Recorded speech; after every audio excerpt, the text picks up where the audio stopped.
Hey everyone, long time no see. Today I wanted to chat a bit about how I spent the end of last year. Over here in the US, pretty much everyone takes time off around the holidays. With Christmas and people using up their remaining vacation days, it feels like the last 2 weeks of the year almost no one is actually working. So I did the same. I was off from about December 15th or 16th all the way until the new year. So with such a long break, what did I do? Well, I definitely did some tidying up around the house, but besides all that mundane stuff, I also caught up on some shows I hadn't finished. I'm not sure if you've heard of the American TV series Billions. I think the first season came out around 2015 or 2016.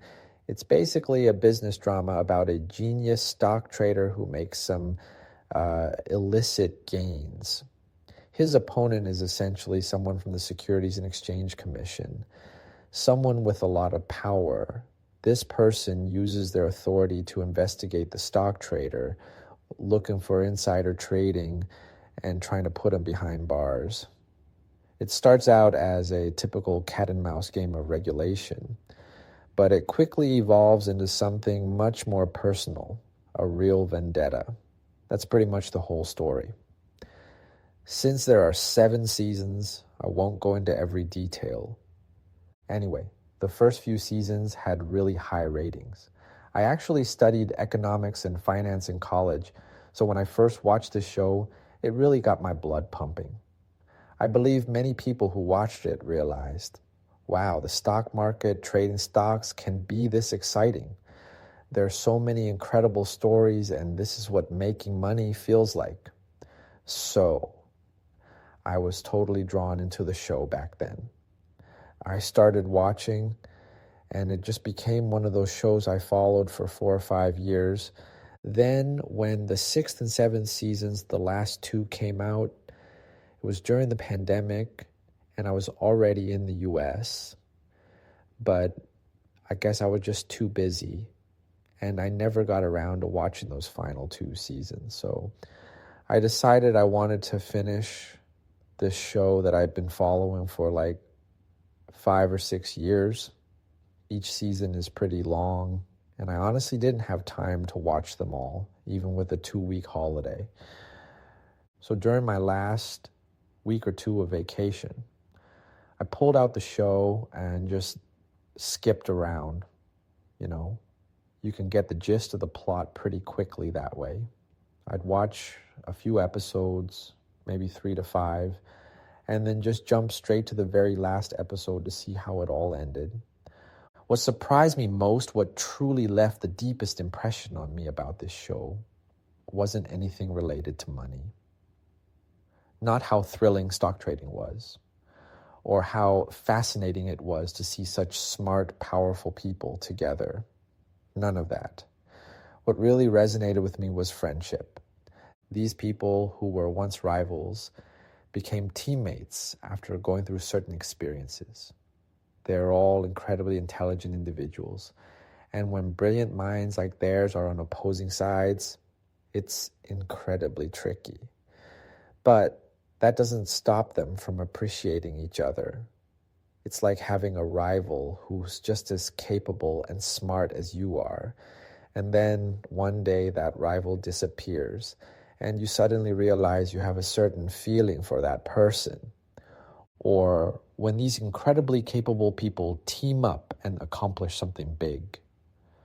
By the final season, the main protagonist and his foil, who were once mortal enemies and fought relentlessly, finally put aside their differences. Their fundamental positions hadn't changed. One was still the mouse, and the other was still the cat. But the cat and the mouse became friends. So, what did this teach me? I used to think that friendship was all about mutual understanding. And if one day that understanding disappeared, then the friendship, the bond, would cease to exist. But after watching this show, I don't think that's the case. The emergence of a bond of affection is tied to your shared experiences. The more shared hardships you endure together, the deeper your feelings become. This is what I realized.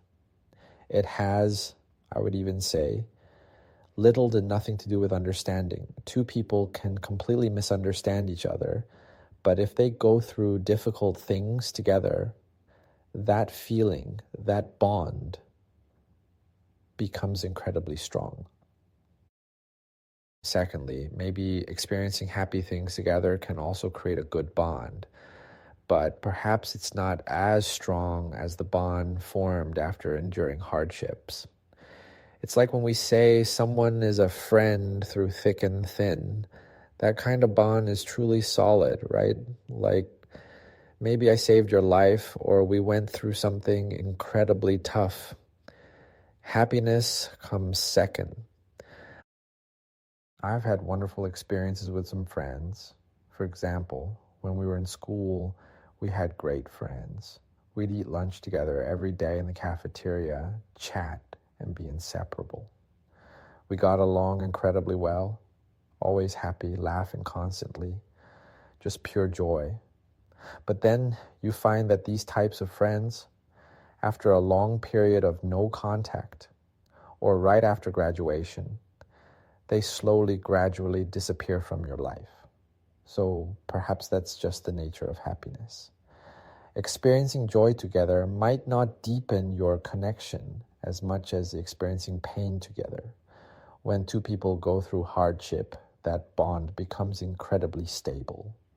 So I started reflecting on my own experiences with making friends, and I feel like I've made some mistakes. For instance, I recently went back to China and I wanted to meet up with some friends I hadn't seen in a while.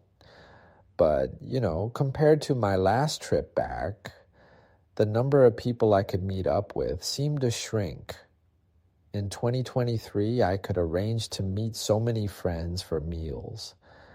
But last year, when I tried to arrange things, it felt like the number had been cut in half. Maybe mutual understanding is just too basic, too simple. It's the shared experience that's more difficult and more valuable. When we sit at a table and I talk about the difficulties I faced last year, anyone with a bit of comprehension will immediately understand. They'll empathize, saying, I understand, I've been through something similar, or I've also experienced something quite similar in the past year. Maybe that's how we can understand each other on some level.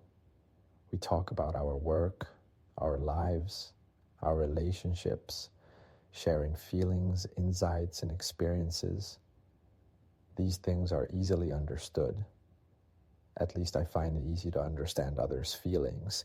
And my friends are also smart and can understand my feelings, why I think a certain way, whether my thoughts are reasonable or if my views have any flaws. Getting along and having good conversations, I think, is quite easy. But in this process, I felt our connection slowly fading. I could sense something was off, but I couldn't pinpoint it. Even when we got along really well, there was a slight awkwardness, a feeling of unfamiliarity in the air. I couldn't figure out where this feeling came from. Now, I think I've understood. It doesn't matter how well you chat. Two people need to have shared experiences to truly become familiar with each other. But my opportunities for shared experiences with these friends are becoming fewer and fewer. Being alone in the US, I can't, for example, go camping with someone or do something together or go hiking together, do those challenging things. We don't have those opportunities.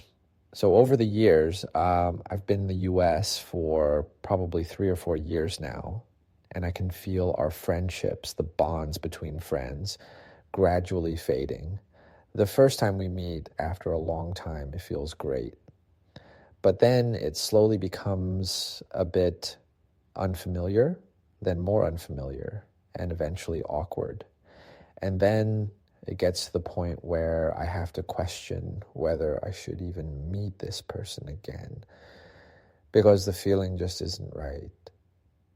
I'll wonder if I should put up with this uncomfortable feeling just to meet a friend. So, this holiday season, I think I finally understood. If I have the chance, I probably won't just meet friends for meals anymore. I'd rather do something with them, like drive to a mountain and go hiking or, collaborate on some difficult project. I don't know, but I want to say that if you have the chance to do something challenging with a friend, I hope you seize that opportunity or even create it. It will deepen your bond. This applies to family and loved ones too. We often say that feelings grow over time, but why does time alone make feelings grow?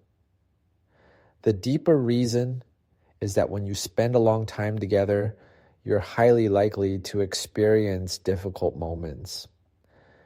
Maybe after 2 or 3 months or even a year together, you might not encounter any particularly difficult moments. In a harmonious society like ours, right? Everyone works 9 to 5 and they don't experience very difficult times. It's not like we're in an era of war. So perhaps for a year or two, the relationship won't be very close and it won't warm up.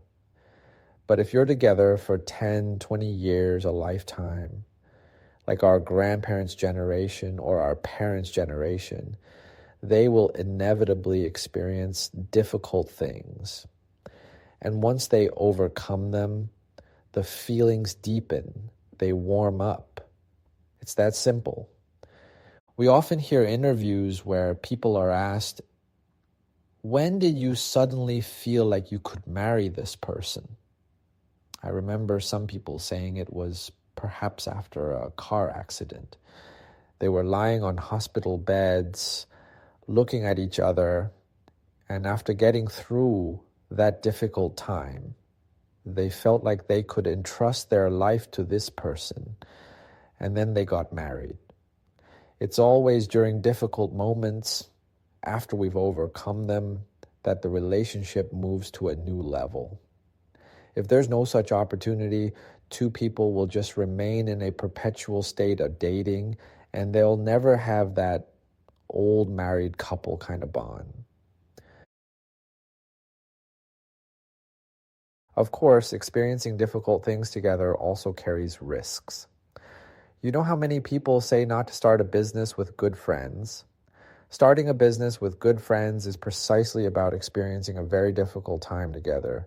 Why shouldn't you do it with good friends? Because if it fails, that friendship might also be lost. It's a high risk, high reward situation. So if you put a friendship to the test, if it's truly high quality, valuable, and precious, it won't be afraid of being tested by fire. In fact, it will become even more pure and precious. But if the relationship is, a plastic friendship, it'll just melt in the fire and disappear. So a difficult situation can either create or destroy a bond. But I think our current era might need a bit of this. People need affection. They need more affection. Life experiences should have more affection. Otherwise, it feels like this life just passes by in a lukewarm way, and no deep affection is left behind. I hope there won't be wars. That's definitely not good. I'm just saying I hope there can be moments of difficulty that allow such feelings to surface, to be truly felt. I think that's a really good thing. You see it in stories and works of fiction too. Nobody writes about people just like chatting endlessly. Look at Naruto, for example, right? Those friends don't just chat. Their friendships are forged through battles. And even Sherlock Holmes and Watson, I thought about it. And I can hardly remember any of the cases they solved together. I don't remember those difficulties. But I remember that their relationship was very strong. I don't know if they understood each other. That's not important at all. But they went through many difficult things. And that's what made their bond strong, right? One is a, normal person, Watson, and Sherlock Holmes is a, brilliant genius. These two don't really chat much, and they never had long conversations, but they had such a strange chemistry, even stronger than many, many friendships. Why? Because these two went through a lot of difficult things together, right? Later, I thought of other examples. For instance, in China, our older generation, our grandparents' generation, they often got married very young. Nowadays, we can't really understand it. You meet someone, you haven't really dated much, haven't developed much affection. You just look at them and think they're okay. Then you get married. No cultivating feelings before marriage, no living together to try things out, then just meeting and get married. It's like that. Sometimes they didn't even date, just went straight to marriage. You think it's pretty amazing, right? And you ask, is there love in such a relationship? I think perhaps not. But after a lifetime together, when one person passes away, the other is truly, truly heartbroken. It's like they never really opened up to each other. Chinese people aren't good at opening up or expressing feelings. Perhaps they never truly talked about their feelings or inner thoughts their whole lives. They just lived life together. When one person leaves, the other is incredibly sad and heartbroken. In essence, that feeling was created, it grew. And when one person is gone, the other is truly saddened. That's just how it is, right? So I've been rambling for a while, not much of a clear point.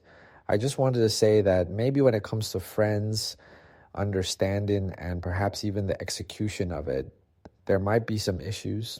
Like when I meet friends, I used to want to chat as deeply and soul to soul as possible. But maybe it's not really like that. Maybe it's not necessary. Instead, it's about trying to experience things together, creating opportunities for shared experiences. That might make the bond for me fade slower, or at least help it last. Otherwise, like my past 3 or 4 years, I'd go back to China to chat with friends. And the result is that the bond gets weaker each year, year after year. So I think maybe I need to adjust my approach. Of course, when I went back to China, I also talked to my mom about friendship. It seems like no one in my family, including my mom and dad, has many friends. The kind of friends I'm defining are those that, when you're on your deathbed, when you reflect on your life and the people in it, you categorize them. You have your family, parents, grandparents. That's one category. Kinship. Then love, right? Maybe your spouse you've spent a lifetime with.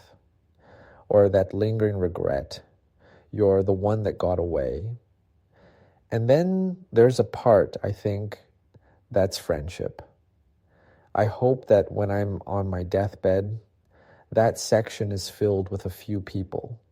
When I think of them, I feel like there's something there, something truly meaningful. I consider that genuine friendship. Not just, people you eat and drink with, those fair weather friends. For me, that's not friendship. But to have that level of friendship, that deep friendship, it requires, as I said, two people to go through difficult things. The harder the experience, the deeper the bond. The difficulty lies in 2 points. First, where do we find such difficult things to go through? And second, are they willing to give you their time to experience this difficult thing with you? Everyone has their own work, life, right? Children, loved ones, relatives, spouses. Why would they give their time to you? They might have more important people to dedicate their time to. So that's the second difficult point. Everyone's time is limited. So it's hard to find a common time to, arrange to complete these difficult things. Actually, when you think about it, the most likely people to experience difficult things together are colleagues. You work together, right? Work naturally involves difficult situations, and there's a natural opportunity for you to overcome these difficulties together. At the same time, the bond naturally strengthens. So colleagues are actually the most likely people to become that kind of friend. However, many people don't view work that way, right? For them, work is just a way to make money. They don't have this kind of intention, so it's impossible for that kind of friendship to form unless, what's the situation? I think it's when the work is an ideal, like whether you're forming a band or starting a business to, create something, both of you want to achieve that goal. You have that intention to do it. It's not just about treating the work as a livelihood, but truly investing yourselves. At this point, perhaps the story of overcoming difficulties can be written more earnestly, and the emotional investment can be more intense, and the friendship can grow more purely. But for me, in the finance industry, everyone is just focused on making money. Ideals. What ideals? If I were in an artistic field or a nonprofit industry, then people might more easily work for an ideal.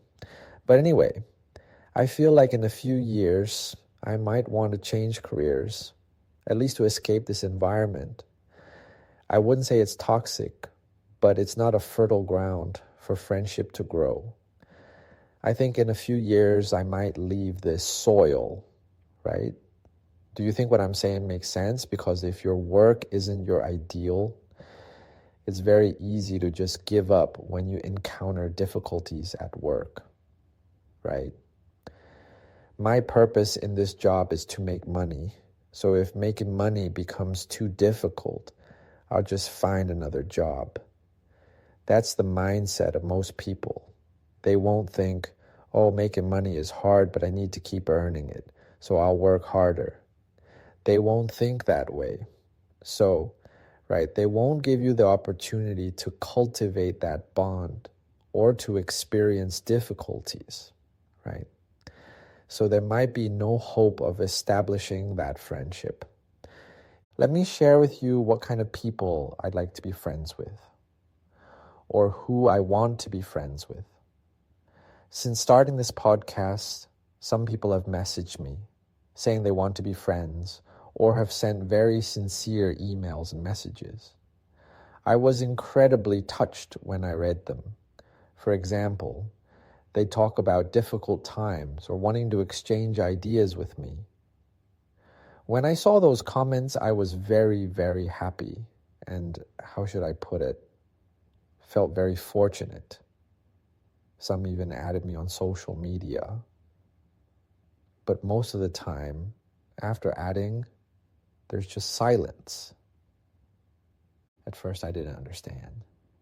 You say you want to be friends, but then it's so hard to chat. Or why does it turn out this way? But now I understand because, right, chatting and mutual understanding, as I just said, are the most basic things and very limited. What truly promotes friendship is shared experience. But I don't have the opportunity for shared experiences with these listeners. Even if my podcast becomes a part of your life and accompanies you through some difficult times, from your perspective, okay, we went through a difficult period together. But for me, I don't know. For me, I'm still alone.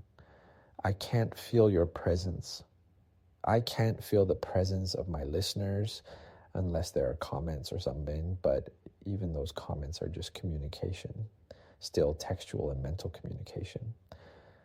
Going to the beach, or, I don't know, doing pottery. Those are actual activities. So most friendships haven't really been established. I haven't been able to form genuine friendships with people through this podcast. So what kind of people do I want to be friends with? First, you need to show me some hope that I can have some shared experiences with you, right? I think it's hard for anyone to give me that kind of hope. Most people are in China, not in the US. I can't even meet them, right? Let alone have shared experiences, right? That's a very difficult and hard to achieve thing. So the first point is having the opportunity to have some shared experiences with such a person. Only then am I willing to be friends with them. Second, besides that, even if I don't have the chance to have shared experiences with you, there are some baseline requirements, I think. At least, I hope my friends are intelligent and kind. It's that simple. These two qualities are indispensable and tied together. If someone is kind but not smart, they'll genuinely do many foolish things and say many stupid things. And that's something I can't really accept. They're not just adorably silly, they're just, foolish. That's really not okay, right? Conversely, if someone is smart but not kind, that's not okay either, right? Who knows when they'll use their clever tricks against you? That's not good. So, these two are my bottom line. I hope my friends are smart and kind, because no one is a great saint, a great benevolent person. Absolutely kind people are complex, right? I'm just saying, relatively speaking. I hope my friends can be relatively kind, or their kindness is at least completely directed towards me. And I also hope they are relatively smart, because there are countless intelligent people, and I'm not saying I'm super smart, but at least roughly similar to my level of intelligence, or a bit higher, or a bit lower. I think that's all fine. Or we can be smart in different ways. You might be smarter in friendship. I might be smarter in the realm of love. Everyone has their strong points. These are some of my, requirements for friends, though standards might be a better word. And based on my own experience, I know I'm constantly growing. And in my growth process, I might, for example, become a bit smarter. If the other person stays stagnant, then we're not on the same level anymore. I think there will be communication barriers. I'll also notice some of their unwise actions, and it might make me feel like I can't accept it. So the relationship might break. Or conversely, if the other person has been through a lot recently, thought a lot, grown a lot, perhaps read many books, etc., and I'm just watching short videos all day, then I might fall behind. And what I say won't satisfy them anymore. So friendship might break off from another angle. So my feeling is that the frequency of friends' growth should also be as consistent as possible, or stable. Or if the maturity of their thoughts has reached a stable stage, maybe then friendships can be maintained more easily. If both people are still growing, then one day, one side might not be able to keep up with the other. This is also why we might feel that friends from childhood, those we played with so well, slowly drift apart. It's because the speed of growth changes, right? We can't communicate as effectively, and the friendship just breaks. I've talked so much, and you might be thinking, wow, do you have a lot of friends? Absolutely not, right? I'm also trying my best to make friends, to create those shared experiences.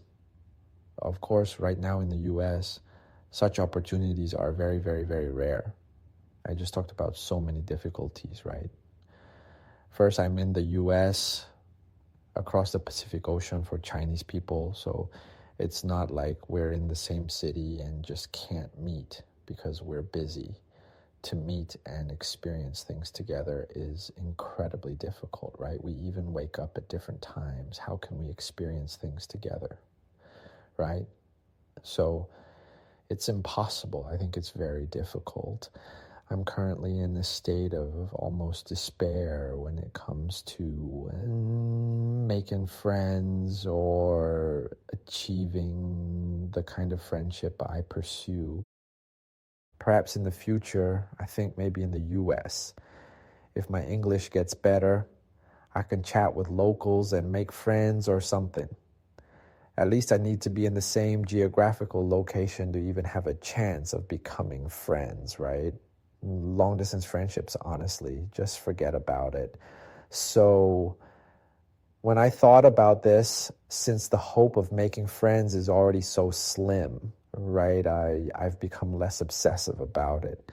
In the past year or two, I would feel some discomfort, like, oh, why aren't those old friends who were so good not in touch anymore? Why is communication becoming so difficult? And why has my mood soured? I'd wonder, why don't they consider me a friend anymore? I would feel unhappy or unable to let go.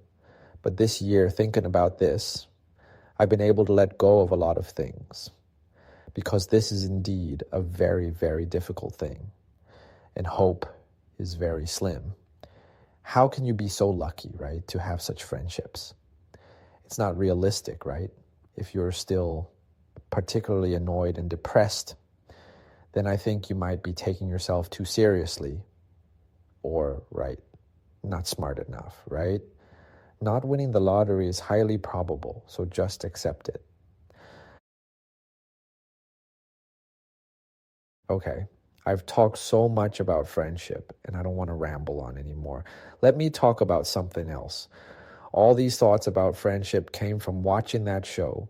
That show was a really good work. And such a good work triggered so many thoughts in me, giving me deeper insights into friendship and actually any kind of human connection.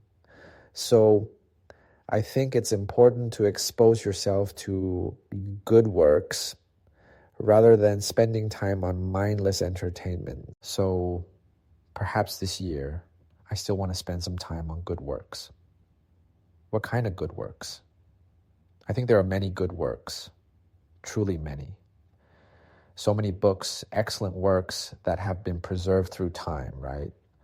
I used to prefer watching live streams or following trending topics, reading news. Now, thinking about them, they're unlikely or very unlikely to be good works because they haven't been filtered by time. They're just of the moment. Do things of the moment have no value? Not necessarily. Things of the moment are fresh and hot. They might be the best at that moment, right?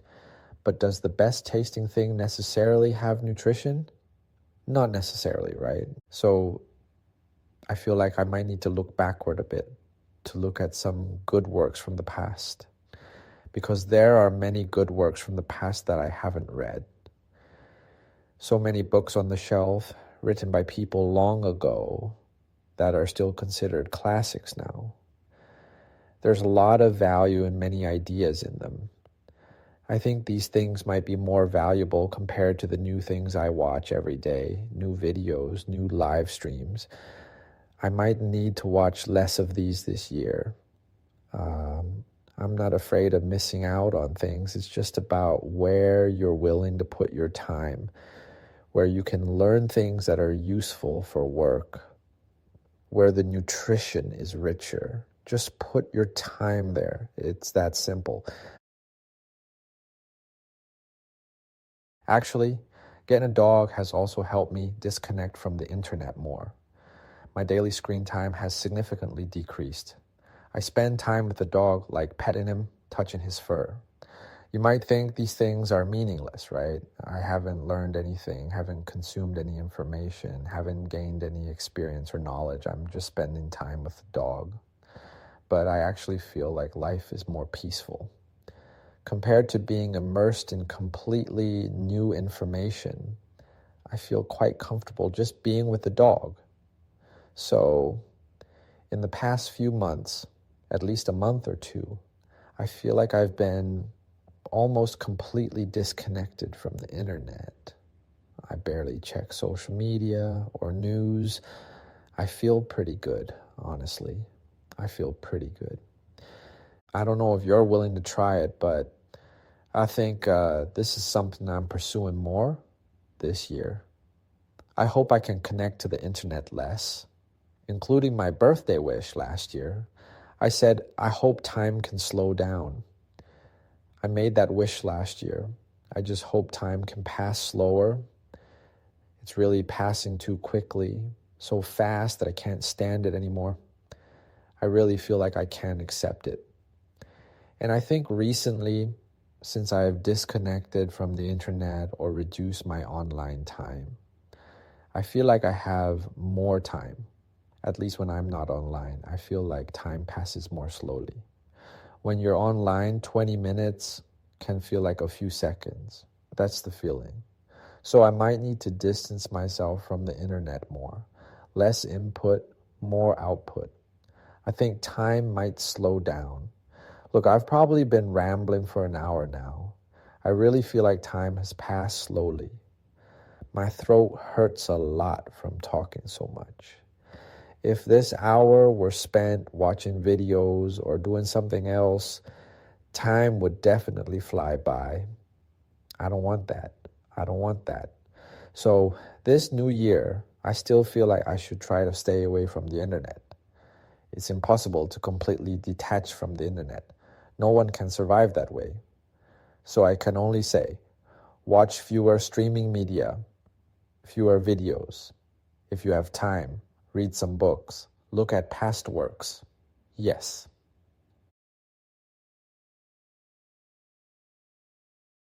All right, that's about all for this episode. If you have other thoughts or disagree with my views, I hope you can share them with me. Or if you agree, or if you're my friend or something, I sincerely want to communicate and share with you. And if you think what I've said makes some sense, I hope we can, if we have the chance, find something to do together, right? Find something difficult to do. That's the kind of friendship I anticipate. If your anticipated friendship is the same as mine, the same feeling, then I believe we'll definitely work hard together. And that's all for today's chat. If you enjoy this kind of stuff, you can find more on my personal blog where I dive a little deeper. I also post behind the scenes or extended content on Patreon. And you can catch some visual content over on YouTube too. Links are all in the description. Check them out if you want to know more about me beyond the audio. I hope you have a smooth 2025. Bye.